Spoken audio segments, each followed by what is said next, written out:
All right. I'm just going to jump into it then. And if you'll keep an eye on everybody while I'm doing the presentation, if there is a question, if anybody raises their hand or anything, please shout at me, Ann, unmute yourself and give me a shout. But if everyone else will just stay muted, that will cut back on all the audio issues and feedback and stuff. So, all right, well, I'll dive right in because I think we've only got until, is it 9:20 your time? Okay. I will jump right in then. Well, good morning, everyone. Sorry for all the technical difficulties. I'm having to do this via Zoom because the library isn't doing in-person library instruction this semester. So I appreciate y'all bearing with us here. My name's Lyndy Wibking. I work for the Roane State Library. I'm usually based on a Harriman campus, but I'm working some from home this semester. Do any of you take classes in Harriman ever? Do you ever go over there? What about Oak Ridge? Anybody? Mostly no, maybe a couple of people. Okay, well, the good news is that I'm gonna intervene for a moment. Yeah. If everyone will click the little buttons that says more, you can find chat to open. Okay. Yeah. And if you have any questions or problems, you can also put those into the chat as well. But yeah, so if you're not going to the Harriman campus or Oak Ridge campus on a regular basis, you may be thinking that you're never going to use the library. But the good news is that the library is mostly online. Most of our collections of books and articles and video are available online electronically. So you don't actually have to go to the library building. I'm going to show a presentation, and hopefully this PowerPoint will share without any difficulties. But give me just a second to share my screen. And I'm going to lose sight of you all because I've only got one monitor here. So again, if you've got questions, please put them in the chat, and then Ann will, Ms. Morphew will give me a shout as needed. All right, do you guys see a PowerPoint presentation on your screen now? Is that sharing correctly? All right, perfect. Okay. So yes, we are going to talk about researching your informative speech. Does anybody remember the due date on that one, when you're going to give those speeches?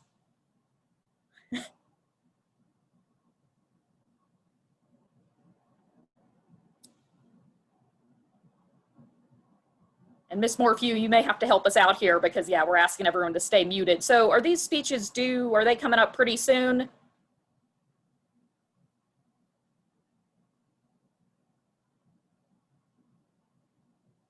She's stepped away over there. But yeah, I think these are coming up pretty quickly. You're probably going to have to do these pretty soon. So we're going to talk about how to do research for the informative speech.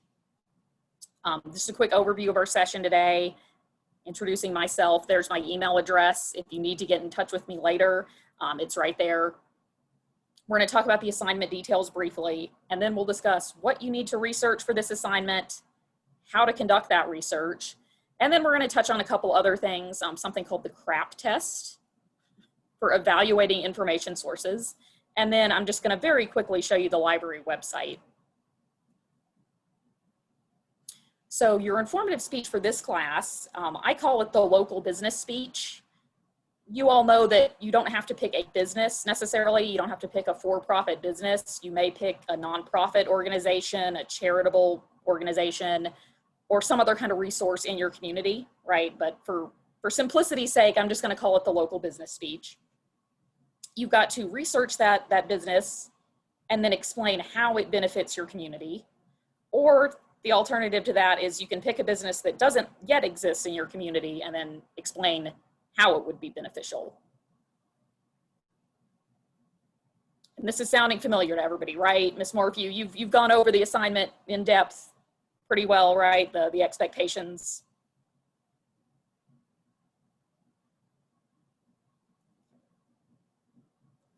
All right. So what do you need to research?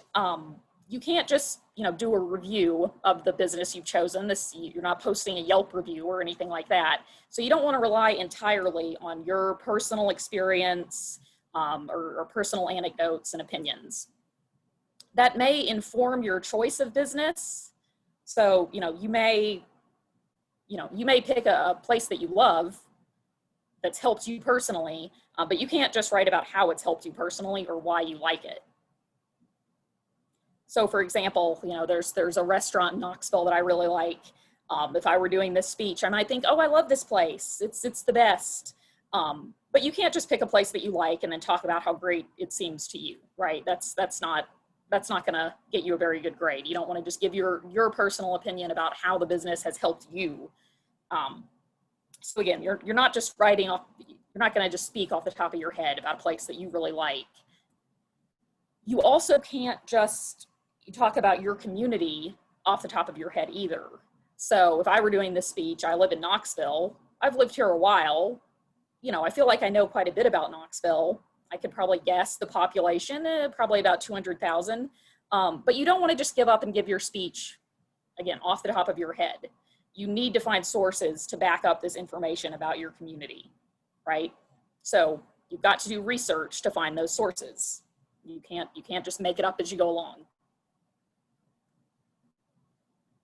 So again, you've got to research two main things. One, your community, your city, your county, the area that you're talking about. And then two, the business or charity or other organization that you've chosen to speak about. Now, has anybody, and you can just nod or wave at me and I'll try to get a view of everybody. Has anyone written like a Comp 1 paper before, or a high school paper or anything like that, where you had to do research and do like a works cited page? Has anybody been in like a history class and had to do that? Okay, I'm seeing some nods. So for other classes, like your English classes and history and philosophy and other classes like that, you may have had to use library sources. Your professor may have said, use library books or use peer-reviewed academic journal articles. But for this speech, your informative local business speech, you really won't be able to rely on the library to find the sources that you need. I've worked with Ms. Morphew many times, and I've worked with a lot of students in this class, and what I found is that usually people pick a pretty small local business or local charity, and the library just doesn't have sources on those kinds of places. So you may not use any library books or journal articles or streaming videos from the library. You may not use those at all for this particular assignment. Part of getting good at research and becoming an expert researcher is being able to figure out where to get the information you need. And the library's collections are just, again, really probably not your best bet for this assignment. So in this case, Google or other search engines will probably be more useful to you. Now that just means, what I'm saying is you may not use library books and other library materials as sources, but we do still encourage you to reach out to me and the other librarians to get help. The other librarians and I will be more than happy to help you figure out how to use Google to find the best websites to use for this paper. It's just that, yeah, you probably won't be using actual books and articles from the library, but the librarians can still help you. So I just said that, sometimes Google or other search engines sometimes that's the best tool to use as opposed to using the library for certain questions. So this question, for example, what is the population of Knoxville, Tennessee? Again, if I was doing this speech and I was writing about a place in Knoxville, I would need to know this kind of information. I would never go to the Roane State Library website and try to figure out the answer to this particular question. The library just isn't the best place to find the answer in terms of what is the population of a particular city. So what I want you all to do is, can someone, I know you're all on a computer, I'm going to stop the slideshow for a second. Can somebody try to figure that out for us? What is the population of Knoxville, Tennessee? Oh, and you can see it on my screen. I'm going to back out. Somebody plug that in real quick to Google or whatever search engine you like, and see if you can figure out the answer to that for us.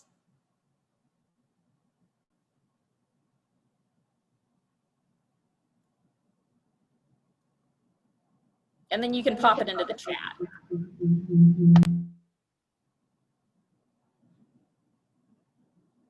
Or if you want to unmute yourself and share the answer, that's totally fine. If you want to just put it in the chat, that's good too.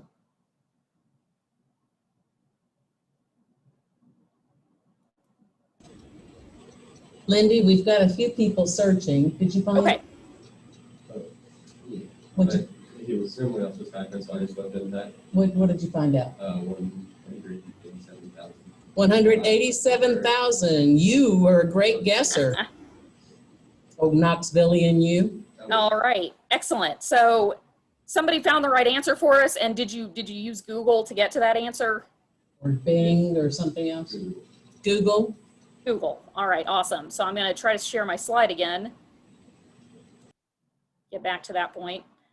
Yeah, so I found 187,603. I found that from a particular website, census.gov.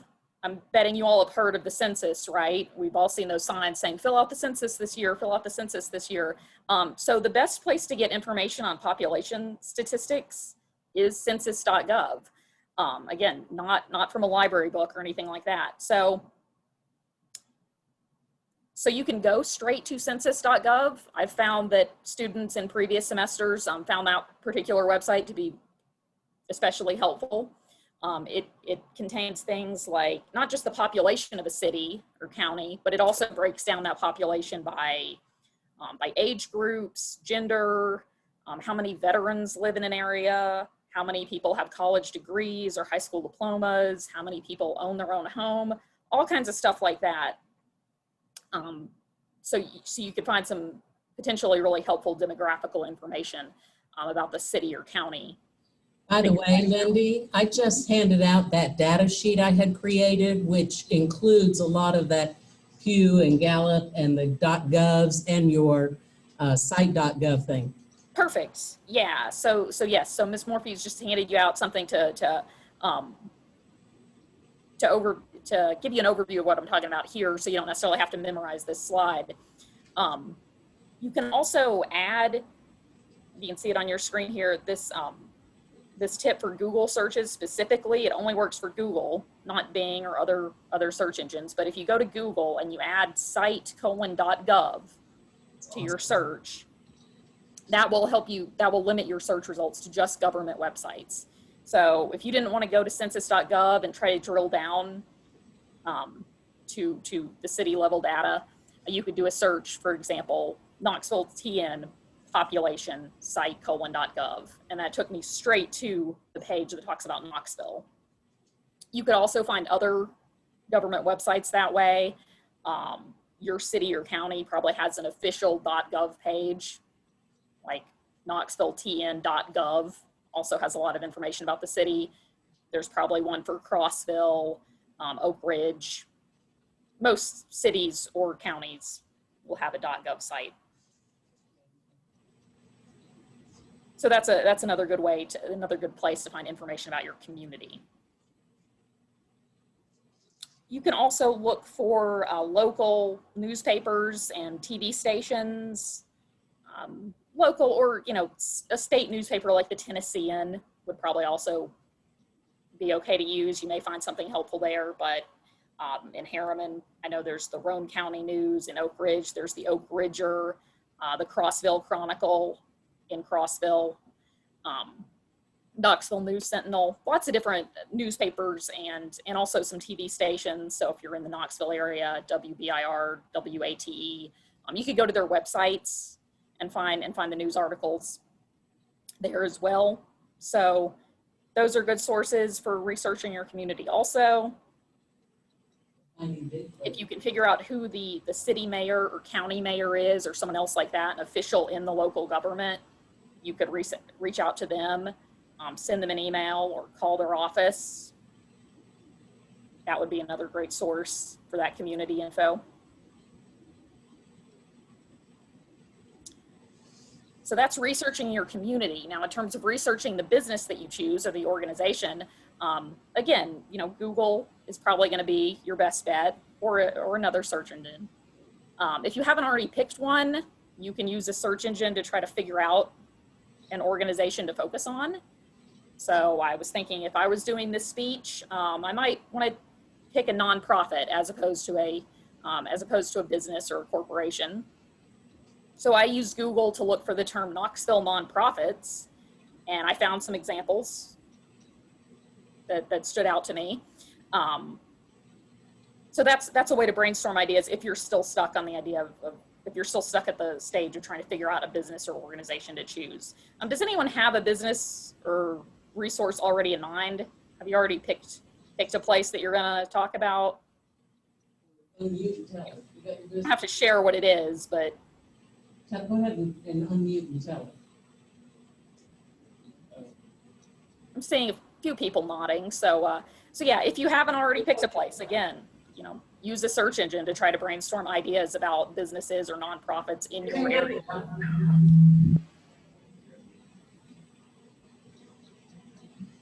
Okay. So I did that search and Young Williams Animal Shelter came up. Has anyone heard of Young Williams?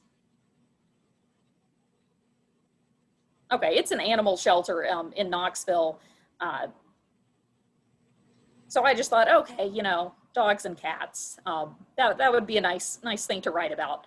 And this is a goofy advertisement from Young Williams that I actually saw on a billboard.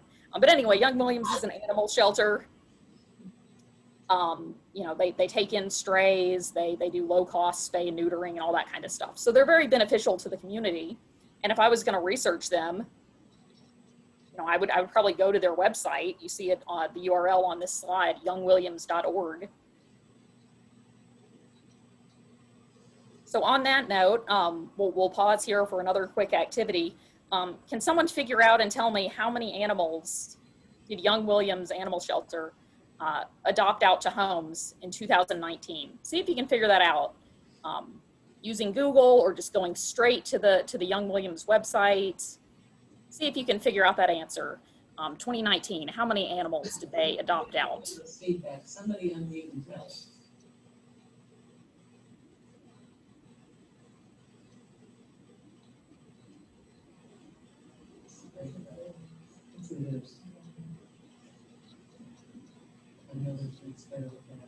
And again, if you find it, you can pop that into the chat.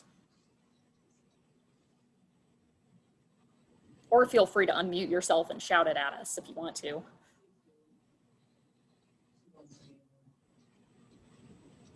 $5,688. Yeah. Oh, sorry. Yeah, I interrupted there. But yes, you got it, Mason. Thank you. And actually, do you mind sharing, Mason, how you found that?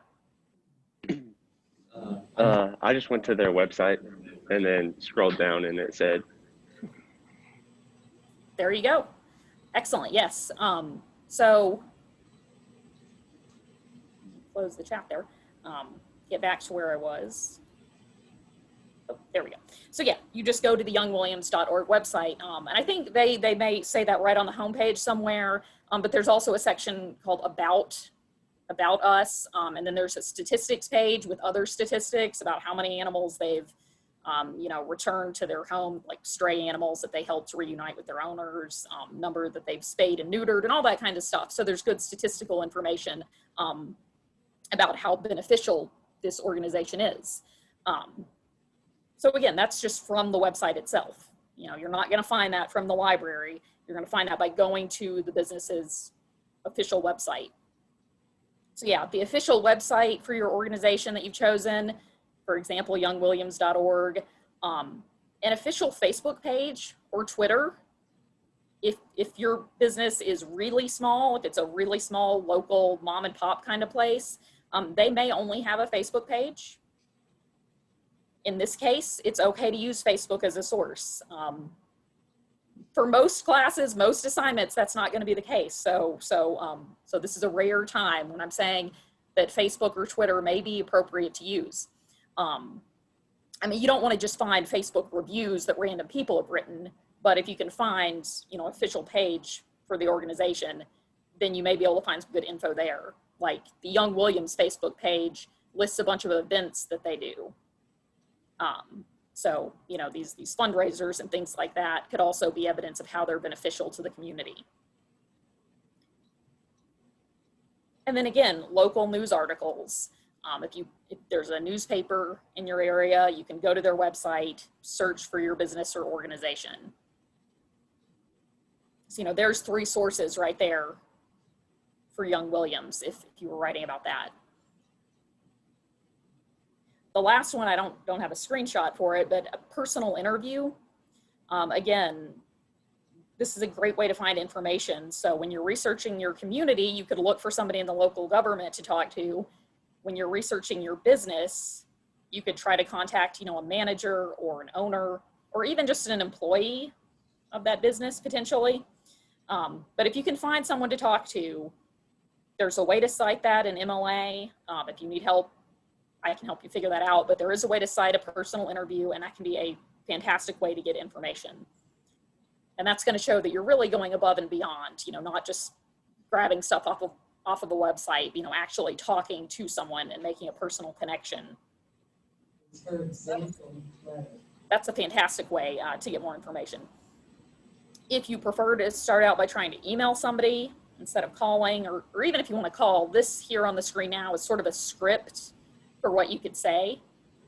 If you're going to reach out to someone, I do recommend that, you know, you keep it kind of formal, you keep it professional.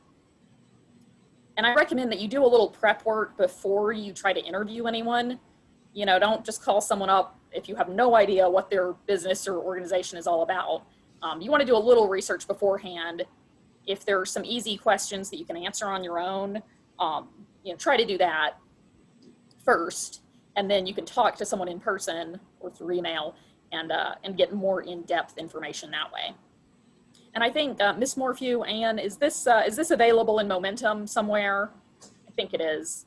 I think she's posted this. Ma'am, yes it is. Okay, perfect. So yeah, if you want to use this just as a guideline for what to say. I got him engaged. I told him to take a photo of your screen. Oh, okay. Well, that works too. Of course, you'd have to, you know, change the questions and edit this a little bit for your situation. But again, yeah, just make sure that you are respectful of people's time when you reach out to contact them.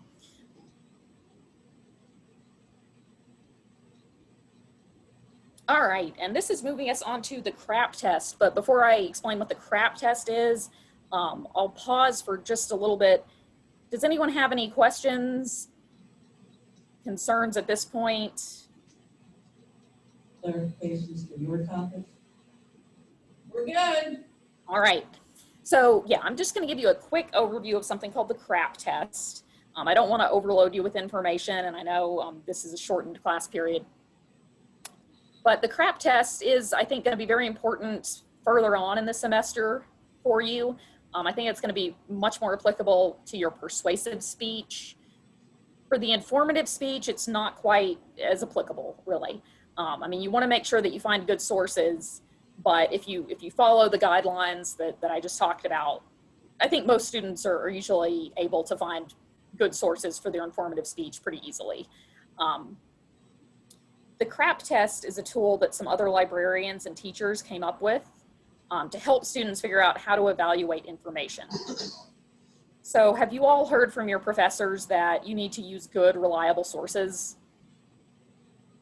Or they may say credible sources, authoritative sources. Yes, I'm seeing people nodding. Yeah, okay, you've heard that one before. So it's easy to say that you need good sources, but when it comes to figuring out like what makes something a good source, and what specifically do we mean by good, sometimes students struggle a little bit with that. So the CRAAP test was designed to help you figure that out, figure out whether something is a good source or whether it's crap. It consists of 5 criteria. And we had to stick in an extra A there to get all 5 in there. So that's why crap is misspelled, but it's memorable, right? So the C in the CRAAP test stands for current. Is the information current? You never want to try to pass off information as if it's current, if it's actually outdated, right? I wouldn't want to, you know, dig up a census webpage from 1990 with the population of Knoxville and say, oh, well, it's from the census, so it's good information, right? Because if it was from 1990, then it's obviously outdated.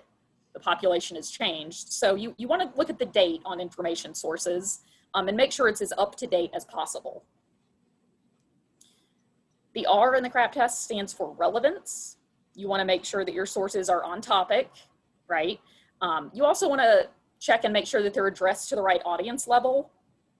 So if you're doing some advanced college level research, you don't want to use a source that looks like it was aimed at elementary or middle school children, right? There's a lot of websites out there that are more geared towards like a K-12 audience, but at the college level, you want to find something higher level than that. Respectfully, Lyndy, Yeah. I often enjoy using literature that's simplified and then like get some words to go looking in the higher level stuff or see if I can adapt it. For our speech class, it might be appropriate, and for teachers, it might be appropriate. You have actually a lot of children's books in our library as well for those teacher students, right? Yeah, and I mean, the situation, it always depends on your situation. In terms of like the audience level type stuff, that may be more applicable to other classes, right? So I work with a lot of history students in history classes, and when you're writing a paper for Dr. Stephen Carragher or Beth Kitts or any of the history professors, they don't want to see something from scholastickids.com about World War II. They want you to find those like peer-reviewed academic journal articles and stuff like that. But again, that's a different situation. So that's a good point, Ms. Morphew, that you always have to think about your situation and the context. Sometimes those sources written for kids are written at a very like layman's level. Sometimes those are fine to use, for sure. It just kind of depends. The first A in the CRAAP test stands for author. Who's the author, and are they an authority? So I think of like, if someone's telling you something, you got to ask yourself, okay, who is this person? Do I trust them? Do they know what they're talking about here? And why do you think they know what they're talking about, right? And that again depends a little bit on context. But you want to figure out who's the author, and if it's something like a book or an article, you also want to figure out who's the publisher. And that again, it depends on context. If you're looking at something that's a primary source, sometimes a person may be an authority just because they experienced an event firsthand. That could make them an authority. But that one's really important. Figure out who's providing the information. What's their background? Why are you listening to them? Why do you think you can trust them? And in fact, that's really important in speech because we kind of add that element as we say our sites. Yep. We said the Red Cross organization, which has been doing this for this many years, says this, then we've explained their authority. If they're not incredibly well known, we will know a little more about why the ethos is high here. Exactly, yes, and that will add to your credibility as the author of your speech that you're giving. If you're explaining where you got your sources, that's going to make people trust you more. So yeah, authority and authorship is very important. And especially watch out when you're doing searches online. If you're using Google, you may find a lot of websites that don't really have an author listed. You can't figure out who the author is or who the publisher, the organization behind the website is. If you can't figure that out, then my rule of thumb is to just not use the source. It's totally anonymous. I mean, there may be exceptions, but that's just a rule of thumb for me. If it's completely anonymous and you don't know who wrote it, then you can't really explain why you trust them if you don't know who they are. Again, with some exceptions, but that's the general rule that I follow anyway. The next A in the CRAAP test stands for, is the information accurate? So obviously, you want to use stuff that is correct, right? You can look for things in your sources like, does the author provide citations? So you all have to give your citations, right? You have to explain where you're getting your information. So you can look for a works cited page or a list of references within your sources. You can also fact check things. If you read something on a website and it sounds kind of, it sounds kind of crazy, you're not sure if you can believe it, Google it and see if you can find that information corroborated elsewhere. Finally, the P in the CRAAP test stands for purpose. So what is the author's purpose in sharing the information? Are they just sharing their opinion and trying to persuade you? Are they trying to sell you stuff? Are they really just trying to inform you? Try to figure that out as best you can. So this, again, is just, it's a tool that you can use for those situations where you find a website or an article or whatever, and you're like, should I use this as a source in my paper or my speech? Is it CRAAP or not? Run through these questions. And if you ever run into a source and you think about it in terms of the CRAAP test, but you're still just not sure, please reach out to the library.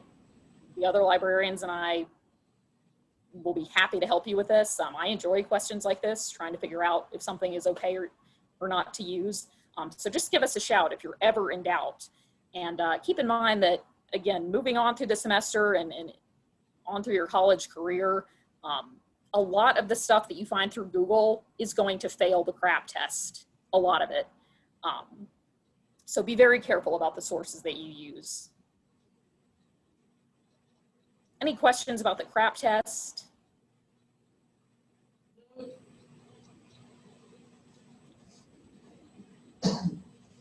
All right, lastly, I'm going to show you the library website real quick. So I'm going to try to do a new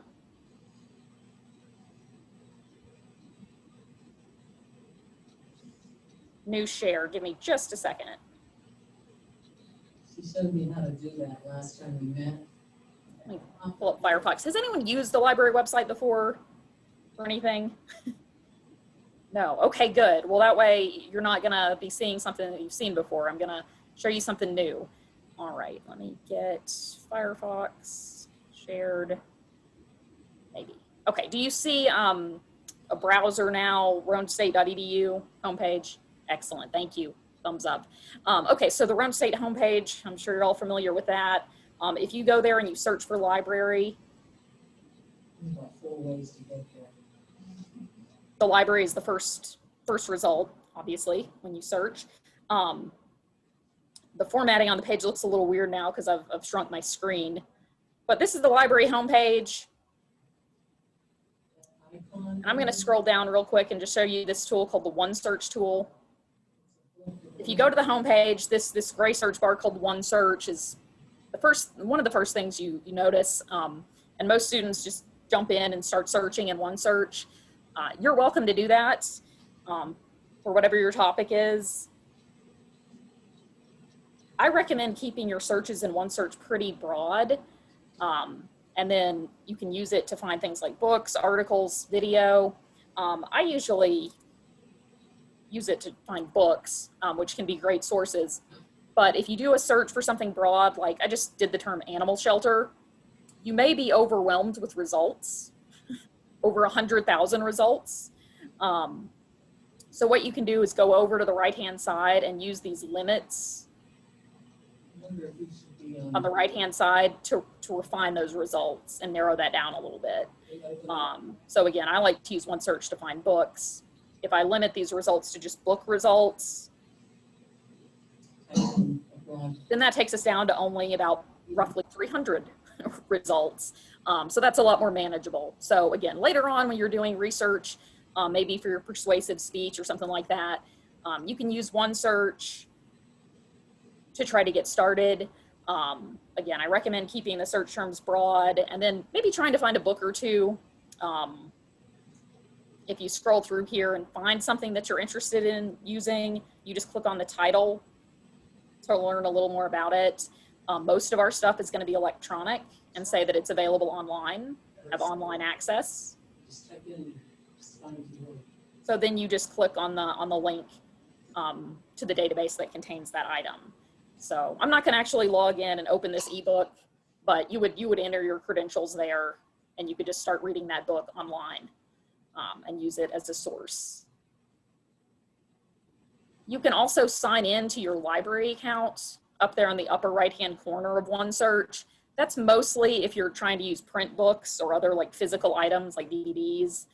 You don't have to log in to your library account in order to use the search function. However, One it's so search. cool because you can pin those things if you're signed in. It's like Pinterest, guys, the little push pins, and it saves it so you don't have to remember how you got there and found something. Yeah, so if I had signed in right there, then I would be able to click the pin icon by these results, and that would just favorite that item to my account so I could easily get back to it later. So yeah, you can sign into your library account to do some extra things like that, pin things, favorite them. But otherwise, if you don't want to do that, you can just do a search and then access these e-resources online. So that's a very quick overview of OneSearch. Going back to the homepage, I'm going to scroll down. If you try to use OneSearch and you don't find exactly what you need, or if it's just too overwhelming, you get too many results, you can go into individual databases. And a database is just another word for an electronic collection. So if you click on the databases link on the homepage, you'll see all of these different databases that the library has. You could open any of these and search within them. For your informative local business speech, you may be able to find something on your business in this database called Business Insights Essentials. Business Insight Essentials. So instead of bothering to try to sift through everything in OneSearch, you could just go to Business Insights Essentials database, open that one, and search within it for your company name. You will have to log into the database, and this one asks for your full email address and password. But there we go. So we're in the Business Insights Essentials database, and we could search for something like, I one time worked with a guy in another class who was writing about Walmart. If you search this database for Walmart, you will find some results, right? Because Walmart's a huge company. So there is plenty of information out there about Walmart. So you could click on that and get this business description, see their revenue, total employees, and all kinds of different stuff. I won't dig too deep into this, but you could sift through all this different information about Walmart. And if you've chosen another company, I think one time we looked up Trader Joe's in this database. There were results for that. But again, if you've picked a really small or just a small local business, it probably won't be in this database.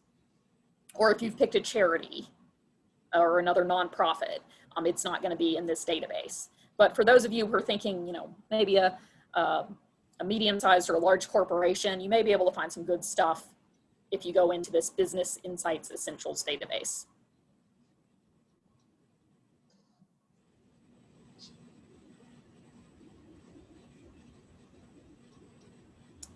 All right. Well, we're coming up on the end of class. I know, Ms. Morphy, you said it's a 50-minute class.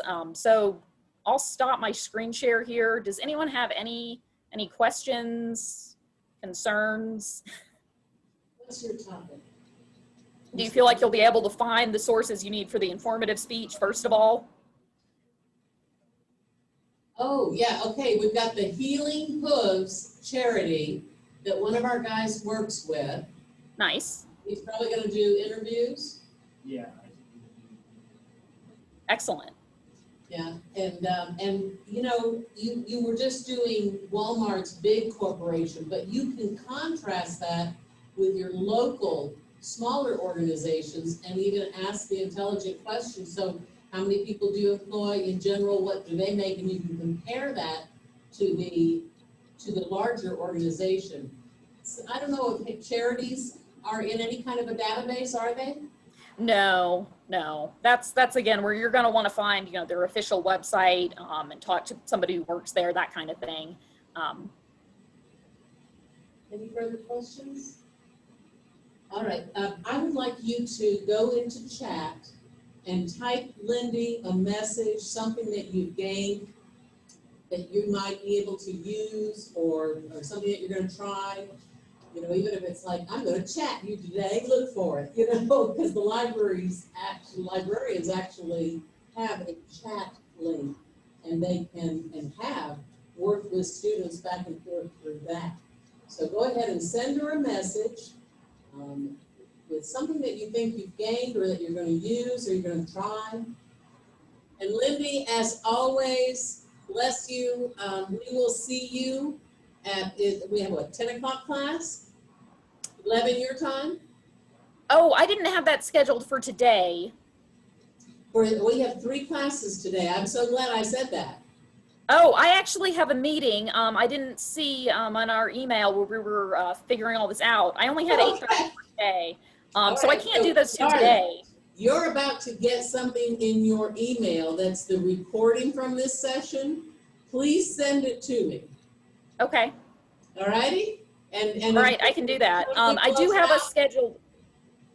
I do have it scheduled for other sessions. Let's see, what I had confirmed was the H45 and the H60, but I had 3 today, so I thought we had you scheduled for all 3 today.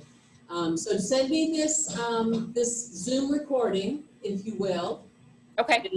And I will edit the ends of it, and we'll work on it, and we'll show it or share it, or I'll use the previous PowerPoint you've given me. Okay, sounds good. Because yeah, I've got us for September 17th and September 22nd. So Yes, okay, I will send you this recording. The other classes that are not on Mondays. All right. Okay. All right. Thanks, Ann. Thanks, Lyndy. Bye. Take care, everybody. I call her Lyndy Librarian, and her last name is Wibking, which is great because she is a webmaster. If she can be of service to you or if any of the other librarians can, certainly if I can be, I love to brainstorm ideas. I hope you find that sheet helpful. Sometimes people want to use public opinions, and the Pew and the Gallup have awesome articles related to a variety of surveys that have been done over the decades. So, guys, thank you for your patience, for your engagement. I appreciate you greatly. If you have one of the school computers, please go plug it back in so it can be powering up. Is there any tip I need to tell the classes for the rest of the day? Anything? No? Okay. Oh, it didn't feel smooth to me. Really? Yeah, thank you so much for that compliment. Because to me, that felt like a compliment. Anybody still need a little, what I call hand-holding or walking you through any of that, how to submit stuff? You know, those zeros aren't zeros forever. If you go assessment and pull down to grades, and open those boxes, you'll see feedback there. I greatly appreciate the 3 students who emailed me and said, what the heck is this zero? That's not what they said, but that communicated with me because I was able to explain to them to go check those boxes of feedback that says, hey, you can still do this. I'm happy to work with you. This is a safe place to learn. Have a great day. Be well. Be well. Be well.